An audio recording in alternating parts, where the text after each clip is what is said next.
Ngayong gabi, most of the times, yung ating mga pinagpe-pray is about our loved ones, our friends, our families. Pero ngayong gabi, maging focus natin. We will focus on ourselves naman, okay? Pero minsan, kapag wala tayong masyadong pangangailangan, wala tayong sakit, wala tayong pangangailangan, kasi enough naman yung meron tayo, sometimes we really don't know what to pray for ourselves, no? Kaya ngayong gabi, if ever man na hindi mo alam kung ano yung ipagpe-pray mo, bibigyan kita ng idea mula sa salita ng Panginoon, what to pray for myself. Okay? Mag-start tayo sa prayer ng isang matalinong tao. At tong matalinong tao na to, si King Solomon, ay mababasa natin yung kanyang prayer sa 1 Kings chapter 3 verses 5-14. Guys, para magkaroon kayo ng idea, si Haring Solomon, anak ni King David, the greatest king of Israel. Siya yung naging anak, siya yung anak niya na nagmana nung kanyang paghahari. Si King Solomon naman, he was the wisest king of Israel. Nung siya ay naging hari, binigyan siya ng Panginoon ng isang napakagandang privilege. At yun, babasahin natin. Kinagabihan, nagpakita sa kanya ang Panginoon sa pamamagitan ng isang panaginip. Sinabi ng Diyos sa kanya, humingi ka ng kahit ano at ibibigay ko ito sa iyo. Oh my God, guys, sino sa inyo gusto niyong tanungin kayo ni Lord ng ganito? Anak, anong gusto mo?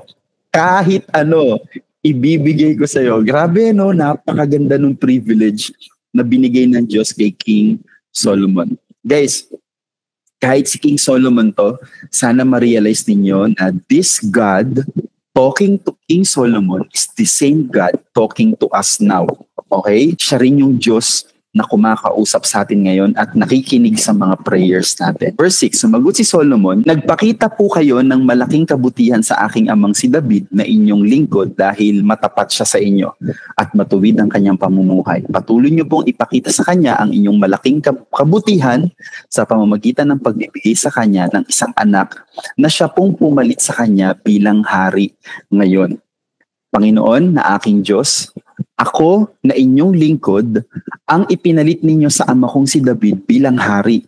Kahit binatilyo pa ako at wala pang karanasan sa pamamahala. Ayan, inaamin ni King Solomon yung kanyang limitation. Okay, inaamin niya. Okay, I'm limited. Bata pa po ako, binatilyo pa lang ako. Pero ako na po yung pumalit sa tatay ko. At ngayon, narito po ako kasama ang pinili ninyong mga mamamayan na hindi mabilang sa sobrang dami. Verse 9, kaya bigyan niyo po ako ng karunungan para pamahalaan ko ang inyong mamamayan at kaalamang malaman kung ano ang mabuti at masama. Dahil sino po ba ang may kakayahang mamahala sa inyong mga mamamayan na napakarami? Okay, ito na yung prayer ni King Solomon. Ano yung hiningi niya? Bigyan daw siya ng karunungan para maging good leader siya, para mapamahalaan niya. Grabe nga naman, binatilyo pero maghahari, pamumunuan niya ang isang napakalaking bansa.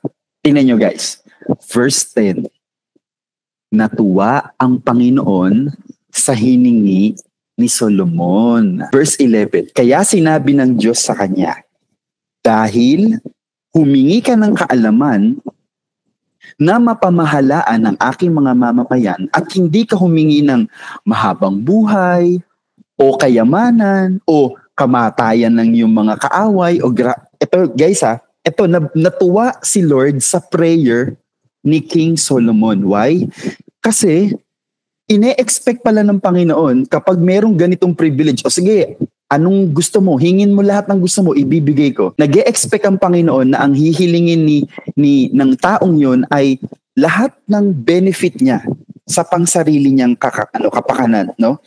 Sabi ng Panginoon, hindi ka humingi ng mahabang buhay o kaya kayamanan o kaya meron kang kaaway, hiniling mo na matalo sila o mamatay sila, pero hindi yun ang hiniling ni King Solomon. Kaya sabi ng Panginoon, natuwa siya. Sabi ng Diyos, ibibigay ko sa iyo ang kahilingan mo. Bibigyan kita ng karunungan at kaalaman na hindi pa naaangkin ng kahit sino noon at sa darating na panahon. Guys, ang ibinigay na katalinuhan ng Diyos kay King Solomon ay wisdom, and knowledge na hindi kailanman na-possess ng ibang naging hari ng bansang Israel. That's why he was the wisest king.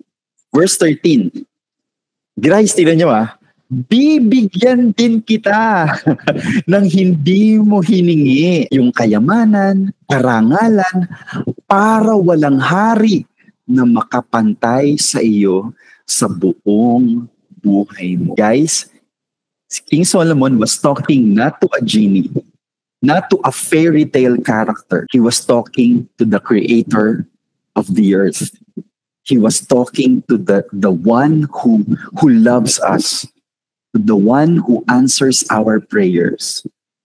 Kausap ni Hari Solomon ang Diyos, na yun din yung Diyos na ating tinatawagan. Amen? Kaya gusto kong ipakita sa inyo guys, ngayong gabi na nagmamatter guys nagmamatter sa Panginoon yung ating mga ipinapanalangin. At kung ano yung pinagpe-pray natin. Start tayo rito. The beauty of God's work in our lives is shaped by the desires we bring to Him in prayer. Kahit ano pwedeng gawin ng Panginoon. Pero nagkakaroon ng kakaibang pagkilos ang Diyos sa buhay natin. Depende dun sa desire ng puso natin. Baka marami tayong hinihiling sa Panginoon na instead na magpalapit nung blessing, baka meron tayong mga desire na instead na magpalaki or magpaganda nung ating kwento, instead na maganda yung gagawin ng Diyos, hindi niya magawa. Why? Dahil depende sa desire ng puso natin. Okay? Sabi ko nga kanina, we pray for others. At masaya yun. Maganda yun. Pero meron din tayong privilege, kagaya ni King Solomon, na ibinigay ang Diyos din sa atin, that we can also pray for ourselves. Okay? So, alam na natin kung ano yung ipagpe-pray natin sa iba. Pero guys, baka baka merong privilege na binibigay ang Diyos sa atin, pero baka yung mga prayers natin ay masyadong selfish. Pero ngayon, what to pray for ourselves. Okay? At babasahin natin yung ating mga pag-aaralan. Ephesians chapter 1, verses 15 to 17. Guys, ito ay prayer, Apostle Paul, ni Apostol Pablo para sa mga taga-Efeso. Yan. Kaya nga, mula nang mabalitaan ko ang pananampalataya nyo sa ating Panginoong Hesus at ang pag-ibig nyo sa lahat ng mga pinabanal, verse 16, walang tigil ang pasasalamat ko sa Diyos dahil sa inyo at lagi ko kayong ipinapanalangin. Yan. Tuwa si Apostle Paul sa mga taga-Epeso. Kaya naging grateful talaga dahil natutuwa ako sa inyo. Hindi na ako tumigil manalangin para sa inyo. Lagi ko kayong ipinapanalangin. Okay, ano kaya yung pinagpe-pray ni King? At dito natin kukunin guys yung idea na ano ba yung ipagpe-pray ko para sa sarili ko. Okay? Verse 17, hinihiling ko sa Diyos, ang dakilang Ama ng ating Panginoong Hesukristo. Ito na bigyan niya kayo ng karunungan at pang-unawa mula sa banal na Espiritu para lalo niyo siyang makilala. Ano yung prayer guys Ano yung prayer ni Apostle Paul para sa kanila? Basahin natin sa English. That God, our Lord Jesus Christ, the Father of glory, may give you the spirit of wisdom and revelation in the knowledge of Him. Guys, ito yung unang ma-share ko sa inyo na pag-pray natin sa sarili natin. Don't miss this prayer para sa sarili natin. Okay? Ipag-pray natin mga kapatid, aside sa mga financial blessings, aside sa mga relationship nyo, yung jowa ninyo, yung mga mahal ninyo, hindi masamang ipag-pray yan. But guys, don't forget to pray for full understanding of the Lord. Anong sabi ni Apostol Pablo?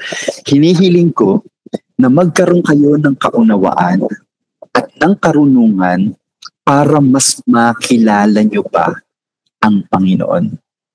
Guys, ito lagi ko itong ini-illustrate, lagi ko itong kinikwento kasi siguro kung may isang bagay kayo na gusto na may isa pang bagay ako na gusto kong ipakilala sa inyo tungkol sa sarili ko.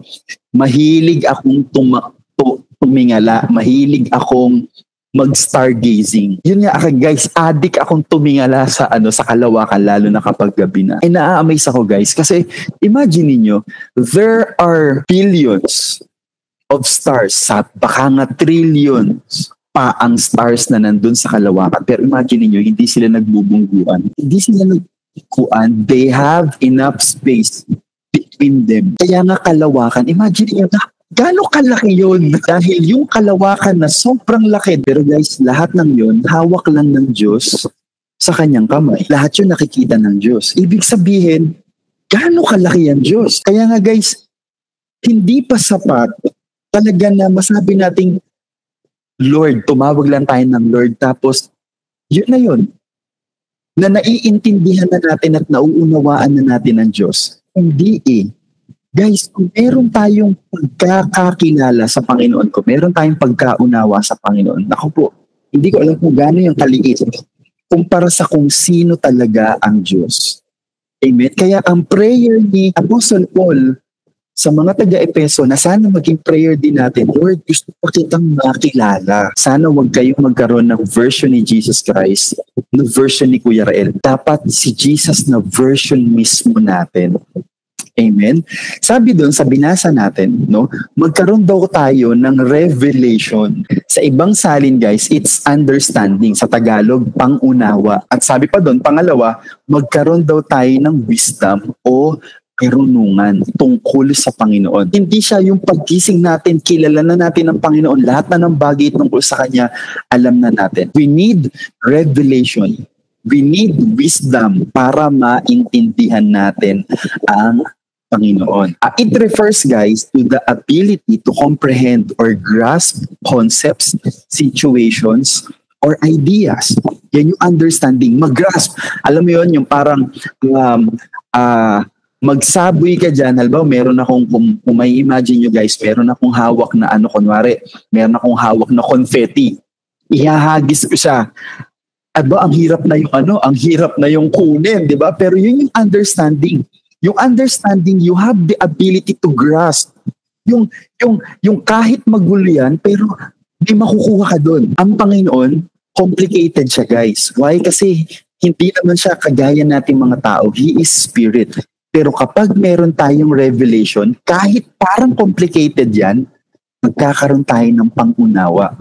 Okay? It involves perceiving the meaning of or essence of something, such as being able to understand another person's perspective or a complex subject. Yan yung understanding. We need to understand Him deeply. Understanding is more about mental clarity and insight, focusing on the ability to interpret or make sense of information. We need focus. Ang isang bagay na nauunawaan natin, pinaglalaanan natin ang oras. Pinaglalaanan natin ng atensyon. At kapag naiintindihan natin at nabibigyan natin ng focus yung mga bagay na interesado tayo, kapag gusto nating maintindihan ng ating Panginoon, we need focus. Pero hindi naman talaga tayo nagkakaroon ng focus kasi wala tayong interest. Amen? Kaya nga, ipagpe-pray natin yun guys, para magkaroon tayo ng full understanding sa Lord. Bigyan niya tayo ng revelation. Magkaiba yung understanding sa wisdom, guys. Kasi ang wisdom naman, it refers to the ability to make sound judgment based on knowledge, experience, and insight. Guys, ang karunungan, meron ka nang naintindihan, di ba? Kanina, understanding. Pero ang wisdom, guys, binibigyan niya tayo ng abilidad i-apply yung ating natutunan. Oo, ang gustong sabihin ng Panginoon, huwag tayong tumigil sa pananalangin. Yun yung ibig sabihin. Naintindihan natin. Pero guys, hindi pa sapat yun, yung karunungan. Hindi pa sapat yung understanding natin dun sa itinuro ng Panginoon. We need wisdom. Ano yun?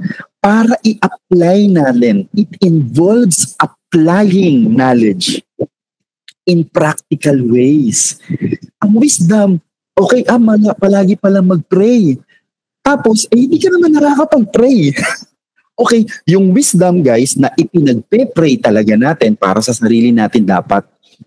Ito yung ibinibigay ng Panginoon para magkaroon ka ng wisdom kung paano mo gagawin yun. Basahin natin sa James chapter 1 verse 5. Yan. If any of you lacks wisdom, you should ask God, who gives generously to all without finding fault, and it will be given to you. Ano sabi sa Tagalog? Kung mayroon mang nagkukulang sa inyo ng karunungan, anong gagawin? Humingi siya sa Diyos at ibibigay ito sa Kanya na walang pagmamaramot at panunumbat. Pangalawa, idiretso natin ng basa. Ephesians chapter 1 verse 18. Diretso natin yung prayer ni Paul. Ipinapanalangin ko rin na maliwanagan ng inyong puso't isipan para maunawaan nyo ang pag-asa na inilian niya sa atin.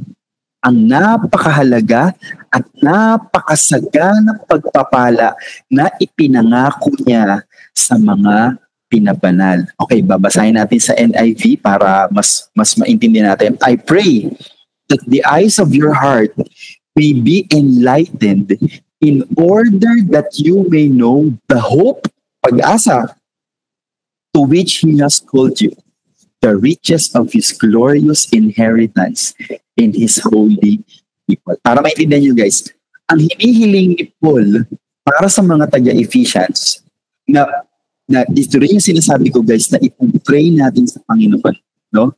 Na magkaroon tayo ng fullness of hope. Yung lubos na pag-asa. Pag sinabi nating fullness, buo, kasi kapag punong-puno ka ng pag-asa, ikaw na yung list na taong pwedeng malungkot. Kapag buong-buo yung pag-asa mo. Kapag buong-buo yung pag-asa mo, ikaw na yung list na taong pwedeng matakot. Why? Kasi buo yung pag-asa mo eh. Amen? At minsan, kilala natin ang Panginoon. Pangalawa, marunong pa tayo manalangin. Pero bakit minsan, nakikita pa rin natin yung sarili natin that we are hopeless, are worried about tomorrow, about our lives. Kaya hinihiling sa Panginoon, sabi ni Paul, gusto ko sana maliwanagan yung puso ninyo tungkol sa pag-asa na meron kayo. Sana maintindihan natin guys yung fullness ng hope na ibinigay sa atin ng Panginoon. Nabanggit din sa binasa natin, sa sinabi ni Paul, mayroon dalawang bagay, no? Na maiintindihan natin yung pag-asa natin kapag alam mo na ikaw ay tinawag. We are called. Amen? Tinawag ka ng Panginoon. Pag tinawag tayo ng Panginoon, ibig sabihin guys, we are chosen from many. Tingnan nyo guys bakit tayo, ilan tayo ngayon na nandito? Mga 11 or 12 tayo na nandito. Pero inyo guys, ilan ang young people, ilan ang young adult na nasa paligid natin? O kahit doon lang sa lugar, sa barangay natin, ilan ang young people, ilan ang young adult na nandun? Di ba ang dami? Pero sa lahat ng kabataan na yon, tayo yung nag-aaral ng salita ng Panginoon. Hindi dahil lugi ka, sila nakakapanood na ng Cardo. Ako, nag-o-online ako. Sila, Cardo, wala na pala si Cardo. Tanggol, sila nakakapagtanggol. Ako, nandito nag-o-online. Sila, meeting na. Ako, nag-o-online prayer meeting pa ako. Guys, it is a privilege. Dahil tinawag tayo ng Panginoon. Ibig sabihin, we are chosen from many. Ito yung isa napakaganda guys, na dapat kahit minememorize na natin tong lagi natin kinukot, that God has a perfect plan for us. Yan yung source ng pag-asa natin. Guys, nagplano na ang Diyos sa buhay natin. Alam niyo na yung Jeremiah 29 verse 11, di ba? Ano yung nakalagay sa Jeremiah chapter 9 verse 11 na favorite na marami sa atin? Sabi diyan, for I know the plans I have for you, declares the Lord. Plans to prosper you and not to harm you. Plans to give you hope and a future. Bakit pinagplanuhan ng Panginoon ng buhay mo? Kasi pinili ka niya. We are called. Tinawag tayo ng Panginoon. Kaya kapag naiintindihan natin ito, kapag meron tayong understanding about the fullness of our hope, hindi talaga tayo ang maiiwasan, malilimitahan, mababawasan ito guys yung ating mga takot, yung ating mga pag-aalala. Why? Pinili ako ng Diyos. May plano ang Diyos sa akin, tapos pababayaan ako ng Panginoon? Di ba? Kapag tinatakot tayo ng mga problema, ng mga pangangailangan, ng mga kahinaan natin, ng mga kakulangan natin, kapag tinatakot tayo nila, babalik tayo sa pag-asa na meron tayo.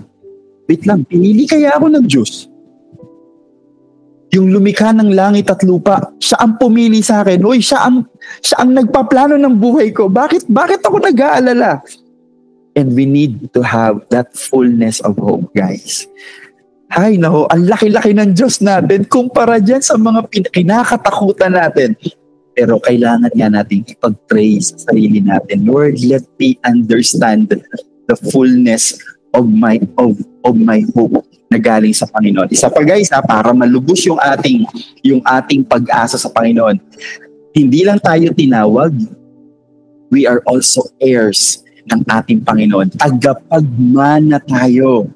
At guys, ang sinabi doon sa binasa natin, tayo ay magmamana ng kanyang riches. Imagine niyo guys, kung siguro ikaw na, ako na ang pinakamasayang tao kung malalaman ko na ipamamana sa akin ni Henry C., yung may-ari ng SM, although patay na siya, yung mga anak nila, okay? Halimbawa, yung mga anak ni Henry C. ay napili ako na ako yung maging tagapagmana. Aba, grabe guys, siguro yung mga nag-aaral pa dito, sponsor ko na kayo, scholars ko na kayo. Siguro naman talagang sasabihin ko, hindi na ako maghihirap. But guys, kayamanang panglupa lang yung tinanggap ko, pero parang hindi na yata ako mamomroblema. How much more? How much more? Imagine niyo guys, si Henry C., si Senior Henry C., yung tatay mismo, actually wala na siya. Nung pinag-aaralan namin siya nung college guys sa aming business planning, meron kami subject nun. Isa sa mga pinag-aaralan namin ay si Go Kong Wei at si Henry C. Alam niyo ba guys na si Henry C. every night umiinom ng 5 times na yung taas ng dosage ng pampatulog kasi hindi na niya kayang matulog sa dami ng kanyang iniisip. Yung riches natin dito sa lupa, hindi siya nagbibigay ng kapahingahan. Minsan, ang dinudulot nito sa mga tao. Pero hindi ko sinasabi guys, huwag tayong maging mayaman. What I mean, yung kapag tao lang, no? Kapag sa atin lang talaga magdudulot ng pag-aalala ako. Baka ninanakawan na ako ng aking CEO, baka kinukurakot ng aking mga anak, yung pinaghirapan ko.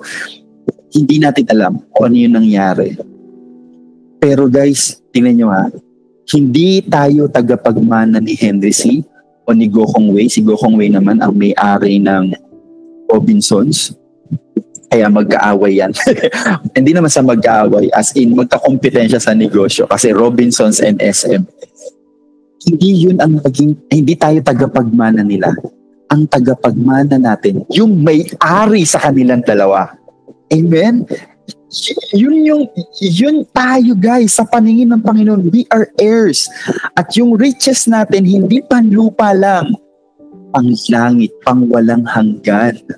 Kaya guys, sinabi sa Bible na we are not citizen anymore. We are no longer citizens on earth. Tayo ay mga citizens na sa heaven. Kaya nga may isang napakagandang kanta. Parang blessing yata yun. What if your blessings come through raindrops? What if your healing comes through tears? May kanta na yun. At kahit meron siya mga problema at pagsubok, ang nagiging kagalakan niya, sabi nung sa kanta, hindi naman talaga dito sa lupa ang permanent kong tahanan. Dahil ang permanent kong tahanan ay sa piling ng Panginoon sa langit. And guys, that is our source of hope. Isa yun sa mga pinagmumula ng ating pag-asa na tayo tagapagmana ng riches ng ating Panginoon. So kung meron kang kahirapan, kung meron kang problema ngayon, family problems, may problema kayo ng mga kaibigan nyo, may problema ka sa school, tandaan mo to hindi yon ang permanent status mo. Hindi yon ang permanent condition mo. Halimbawa, alanganin ka sa work. Pwede kang mawalan ng trabaho anytime. O alanganin ka sa school mo, sa college mo, or sa negosyo mo, alanganin ka. Tandaan mo hindi yan ang permanent condition mo. Why? We have a fullness of hope galing sa Panginoon. Kasi tagapagmana tayo ng Panginoon. Lagi tayong may pag-asa. Guys, gusto ko i-screenshot nyo tong verse na to. 1 John chapter 1. 1 John chapter 4 verse 17. Okay, basahin muna natin sa English This is how love is made complete among us so that we will have confidence on the day of judgment. In this world, we are like Jesus. Grabe, no? In this world, guys, yan pala talaga yung design sa atin ng Panginoon. Ay guys, basahin natin sa Tagalog para mas lalo nyo ma-appreciate. Sa ganitong paraan ay naging ganap ang pag-ibig sa atin, kaya panatag tayo pagdating sa araw ng paghuhukom. Dahil ang pamumuhay natin dito sa mundo ay katulad ng kay Kristo. Sino ba si Christ? Guys, sino ba si Christ? Si Christ, sabi sa Colossians chapter 1, all creation is made for Him. Ang lahat ay nilikha para sa Kanya. Alam niyo guys, natatandaan ko, yung aming superintendent doon sa Bible school na pinag-aralan ko guys, si Pastor Leopoldo Mazaredo. Nag-pray siya sa Lord na magkaroon ng campsite. Matagal na panahon na. May nagbigay sa kanya ng kapirasong lupa, guys, sa Batangas, sa Mabini, Batangas, tabing dagat. Yung dagat, ay yung binigay sa kanya kapirasong lupa ay tabing dagat, tas gagawin niya campsite. Sabi niya, paano magiging campsite to? Ay, tabing dagat. As in, ano talaga guys, ang kailangan mo lang, tambakan mo yun. Yung dagat. Kailangan na siyang matambakan. Kaso na wala siyang panambak dahil ang mahal nga guys, ang mahal na pag-agasasin. Alam nyo, binigyan siya ng Panginoon ng hope. Punong-puno yung pag-asa niya. Yun sa tapat nung dalampasigan, no? Kasi may kalsada. Imagine nila guys, kalsada. Sa kanan, yung dagat, sa kaliwa, bundok na. Okay? Alam mo, sabi niya, Panginoon, wala akong pantambak dito. Tapos tumingin siya dun sa kabilang side, yung bundok. Sabi ko, Panginoon, di ba ikaw may-ari niyan? Siya, Panginoon, papalipatin mo yan dito. Sabi niya gano'n, palipatin niyo po yan dito sa dagat. Guys, di ba may verse nun? Na kung meron daw tayong pananampalataya na kasing liit ng butil ng mustasa, sabihin mo sa bundok na lumipat, hilipat yun. Sabi lang niya, ikaw Panginoon na may-ari niyan Alam niyo guys, hindi nagtagal, nagkaroon ng soil erosion. Yung katapat nung dagat na binigay yung lupa na ibinigay sa kanya. Ngayon yung government, hindi alam kung, sabi nila kailangan extract agad yung mga lupa, yung mga bato na yan. Sabi ganun. Alam nyo, kinausap siya nung mayor, kung doon ako nagkakamali, yung mayor o yung kapitan, sabi niya, Pastor, kailangan kasi talaga tong lupa, kailangan may paglagyan, pwede ba itambak natin dyan? Guys, alam nyo, yung sila pa ang nagmakaawa na tambak doon yung lupa. Nangyari ayon sa kanyang hiningi. Kaya punong-puno siya ng pag-asa. Wala pa sa inyo guys ang nakasama ko sa camp doon. So isa yun sa mga unang campsites na pinagdadausan natin ng youth camp.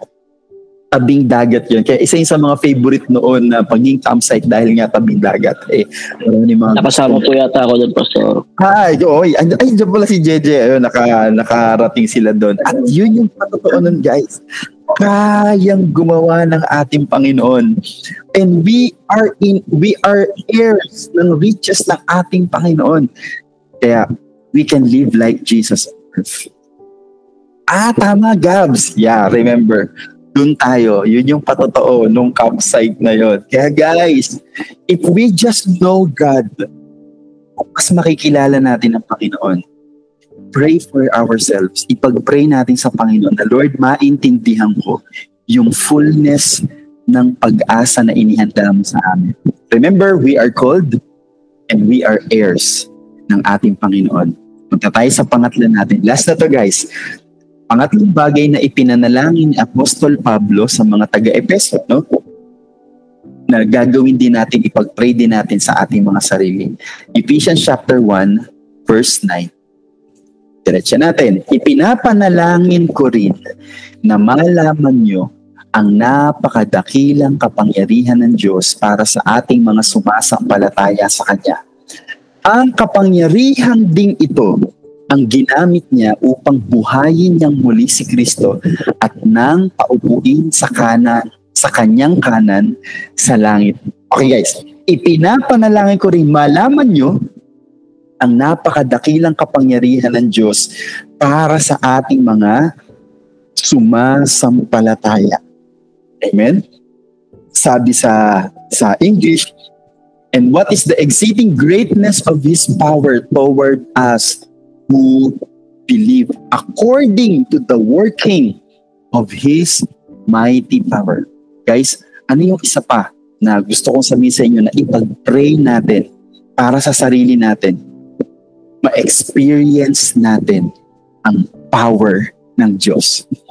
Let's pray for ourselves na hindi lang natin alam that God is good, hindi lang natin alam that God is powerful, that God is able. Ipag-pray din natin, hindi lang natin siya alam, kundi nararanasan natin yung power ng ating Panginoon. Sabi dun sa binasa natin guys kanina, yung power na yon ay para kanino? For those who believe. Kung ikaw ay nananampalataya sa Panginoon, that power is for you. Amen? Kaya nga guys, like sinasabi sa inyo, ang limitasyon lang ng Diyos, dahil wala naman siyang hindi kayang gawin, pero nagkakaroon ng limitation ng Panginoon dahil sa ating pananampalataya. Alam nyo, sabi sa Mateo chapter 13, verse 58, mayroong himalang ginawa ang Panginoon, napakalaking himala, ang dami niyang pinagaling. Pero may isang lugar, guys, na hindi gumawa ng ng dakilang bagay ang Panginoon. Tingnan nyo. Ano yung dahilan? Kaya hindi gumawa si Jesus ng maraming himala roon dahil sa kawalan nila ng pananampalataya sa Kanya. At dahil limited ang pagkakilala natin sa Panginoon, hindi ganun yung ating tiwala sa Panginoon. Therefore, nalilimitahan ang pagkilos ng Panginoon. He is powerful. He is good. He is great. But sometimes we don't experience it. Una, dahil hindi natin pinananampalatayanan. At pangalawa, hindi kasi natin pinagpe-pray. Amen? Pinagpe-pray din to guys, na ma-experience natin ang kapangyarihan ng ating Panginoon. At sabi doon, His power is at work in us. At sabi doon, yung kapangyarihan daw na yun ay kumikilos at gumagawa sa atin. It means it is not dormant, it is active in us. Alam niyo yung dormant guys? Ang dormant ay yung stagnant.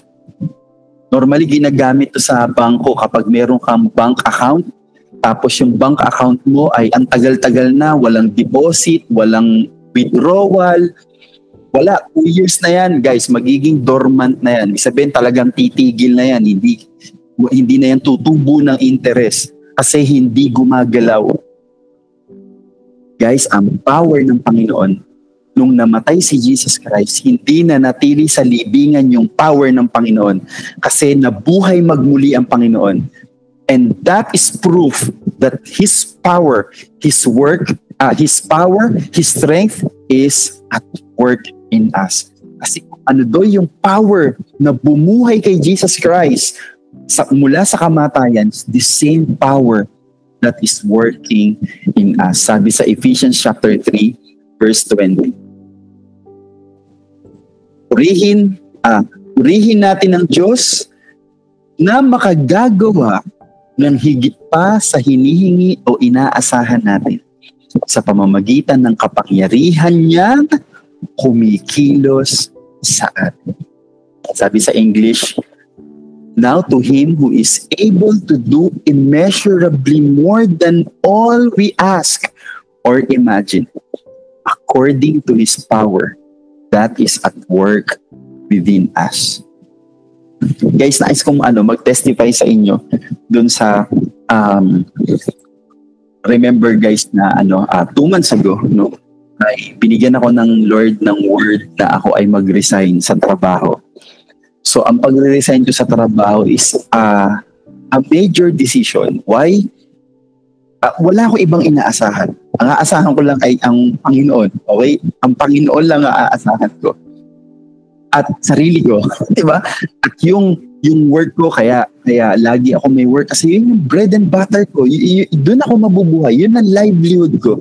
Pero sabi sa akin ng Panginoon, anak, kaya nga pagre-resignin kita. Dahil gusto kong maranasan mo ulit na hindi ikaw yung gumagawa, hindi ako yung gumagawa para sa'yo. So kaya like ko sinasabi sa mga matatagal na, sa mga ate kuya nyo dyan, sabi ko kapag ako ay nag-resign sa trabaho, alam ko, sure ako, 100%, pinagre-resign talaga ako ng Panginoon. And guys, hindi ako binigo ng ating Panginoon. Nandiyan pa si Daryl. Nandiyan pa si Daryl, no? Ako maririnig. Nasa kabila. Nasa kabila. Pero online. Hindi. Pero kasi nakwento ko na to kay kanila Ate Daisy. Kanila Ate Noring. Okay guys, nung ako ay nag-resign, sabi sa akin ng Panginoon, Rael, ipaparanas ko sa iyo talagang flat. As in flat yung income. Wala talaga. As in wala. Totally wala akong, yun yung ipaparanas sa akin ng Panginoon. Remember guys nung pinatotoo sa inyo yung RFID. Yung RFID na wala pero nagkaroon kami. Guys, yun yung naging turning point ng decision ko kasi sabi ng Panginoon, huwag kang matakot mag-resign because I can do from nothing to something. At pinatunayan yun ng Panginoon mula dun sa sasakyan namin na walang RFID pero pumasok kami sa SLEX. No? Tapos biglang meron. Tapos na-confirm namin, wala talagang RFID yung sasakyan na yun. Pero sabi namin, hindi, meron. Kasi nakalagay pa nga, may balance, lumabas dun sa monitor. May balance. Pero yun, guys, yun yung decising factor. Yun yung naging turning point. Kaya sabi ko, Lord, okay, magre-resign ako. Hindi ako matatakot. And guys, from then, alam nyo, dumating ako sa point na ang last na laman ng pera ko, 20 pesos. Pumunta rito sila Ate Daisy noon, kila Kuya Uwe. Sabi niya, Rael, wala na akong tubig. Kasi nga, ang tubig guys ay 30 pesos ang refill. 20 lang yung pera ko. So sabi ni Kuya Uwe, Rael, mag-ano nga ng tubig? Ganon. Sabi ko, naku Kuya Uwe, alam niya, sabi ko lang, wala kasi akong pera sa nasa ATM pa. Pero wala na akong pera doon. Tapos, iniini ko yung sabi ko, alam nyo guys, sabi ko sa Lord, eto na yung last pera ko, binigay ko yung kasi siya na yung magpupuno nung kulang. And I just felt guys, nung in-release ko yung last pera ko sa wallet, sabi ng Panginoon sa akin, okay anak, cargo na kita. Ako nang bahala sa iyo. And alam nyo guys, sabi ko, Lord, ayun na yung last pera ko, wala na akong pangkain mamaya or sa mga susunod na panahon. Alam nyo guys, natatandaan niyo, di ba, yung tindahan na pinatayo ko sa shop nila Daryl dito sa Siniluan. Binigay ko kanila Pastora Lloyda. Alam niyo guys, sila Pastora Lloyda, lagi nagpapadala ng pagkain sa akin. As in, magpapadala. Dadali ni Kuya Alex. Minsan si Pastor Rod pa mismo ang magdadala. Pastor Rael, gano'n. At hindi lang siya merienda guys ha. Kasi yung ipinapadala sa akin talaga ni Pastor ay hindi ko kayang ubusin sa isang meal. At kumakain ako nang wala akong trabaho. Ang mga Ate Daisy, ang mga Kuya Uwe, nung nag-start kami guys na mag-purchase sila ng POS, yung bagong POS dyan sa shop nila. So lagi silang nasa shop, lagi silang dito kakain. Pagdating nila dito, may pagkain na. Tapos alam niyo, habang hindi nila alam kung how grateful I am na kung alam niyo lang, kung hindi kayo rito kumain, hindi rin ako kakain. Ayun, ganun. At ayan pa guys, si Mimi. Minsan pupunta dito, siya pa nagluluto ng ulam. Pinapaalala sa akin ng Panginoon, bakit sila nandyan? Dahil sila yung padala ko para patunayan sa'yo, my power is working in you. My power is working in you. And guys, ito guys, dito kayo mamamangha. Kasi yung mga taong magbibigay ng gano'n, magpapadala, hindi naman sila araw-araw magpapadala. Kasi minsan, hindi rin sila magpapadala. So sabi ko, Lord, wala na akong pera. Sabi ko, Lord, pero nagtitiwala ako sa iyo. Sa iyo ako nagtitiwala. Sila Ate Daisy, yung lolo ni Lila Daryl, ulitin ko. Si Ate Daisy, meron siyang pinatabing pera sa akin. Hindi niya pera yun. Pera yun ng lolo ni Daryl. Gets nyo? Yun. So, sabi ni Ate Daisy, para hindi rin niya magamit, hindi niya mahiram, pinalagay niya muna yun guys sa ATM ko. Ngayon, sabi ng Panginoon sa akin, Lord, walang nagpapadala. Magbabayad ako sa internet, magbabayad pa rin saan pa ba nagbabayad? Saan pa ba nagbabayad? Kuryente, ayan, tubig, Lord, wala. Sabi ng Panginoon sa akin, sige, gamitin mo yung pera. Pera ng Tito Daddy mo na nasa iyo. Sabi ko, Lord, ako baka kailanganin to nila Ate Daisy, nakakayang malaman nila na nabawasan ko. Guys, nabawasan ko siya. Ngayon ko na lang naikikwento kasi naibalik ko na sa kanila.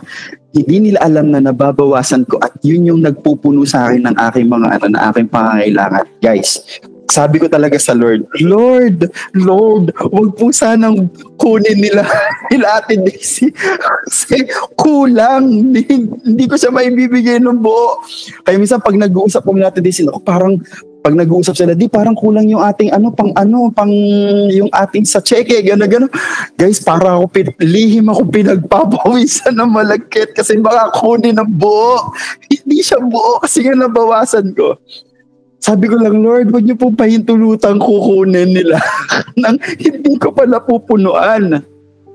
Guys, on my birthday, diba? September 21, magbe-birthday ako. Amazingly,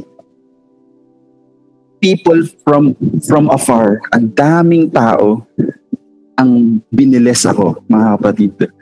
Immeasurably, God biniles ako ng mga taong nagmamahal sa akin. Ate Dindin, Ate Mitch, yung mga taong nasa malayo, biniles nila ako. Alam nyo, yung total nun guys, more than dun sa nahiram ko dun sa pera na yun. Tapos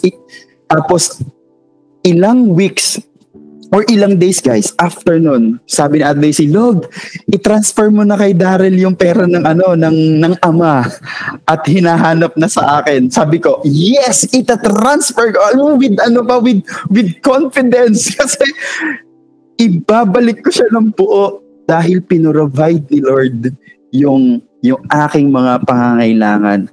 At grabe yung pagkilos. Sabi ko, Lord, I can't imagine sabi ko, hindi ko to ma-appreciate guys. Hindi ko ma-appreciate yung pagkilos ng Panginoon.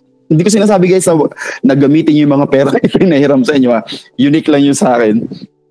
Pero grabe yung ginawa ng ating Panginoon. Yung yung ano nga guys, pinapatotoo ko sa kanila kahapon yung alamang, di ba nagtitinda ako ngayon ng alamang, salamat sa mga bumili na at bibili pa. Nag-market eh. Alam nyo guys, pinahiram lang siya sa akin, sabi niya, kuya, kung yung iba nga napapahiram ko ng ng paninda, ikaw pa. So may tao lang nagpahiram sa akin para itinda ko to. Guys, alam niyo ba yung pagpapadala nun? Yung pagpapadala nun ay sinakay lang siya sa van from Calamba to Infanta Quezon. Tapos idadaan lang siya rito sa FAMI. So babayaran siya. Inabangan ko yung van sa FAMI mula 5 p.m. Inabot na ako doon ng past 8. Hindi dumarating yung van.